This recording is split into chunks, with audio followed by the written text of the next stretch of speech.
So we're not in the 1820s where people had to work 100 hours a week to grow food to eat, right? Right. You're not in the 1920s. You're in 2025. You have all of this productivity out there. How do we utilize it to create a decent standard of living for all people? Let me ask you this. With all of this technology, can we wipe out poverty in America?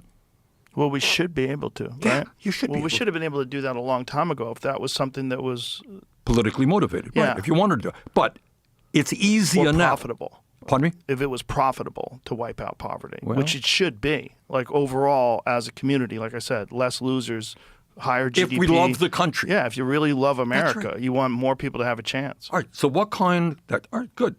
I mean, so and again, please, these are complicated issues. I surely don't have all the answers, but I think we throw on the table. You got all of this technology. What is our goal? So, all right, our goal is if we're going to create all of this wealth, that we have a healthcare system that guarantees healthcare to all people. And by the way, we have drug companies whose function is to come up with cures to diabetes and dementia and Alzheimer's and other terrible illnesses rather than just make huge profits for themselves, all right?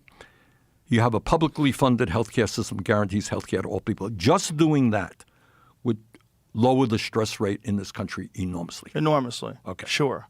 Okay, you got that. We talked a moment ago about education. I think you and I agreed. Yes. We want the best educational system in the world. What does it mean that you don't have to worry? You're a working dad out there. You're worried that your kid may have a lower standard of living than you. Kid can't afford to go to college. You don't want your kid leaving school $50,000 in debt.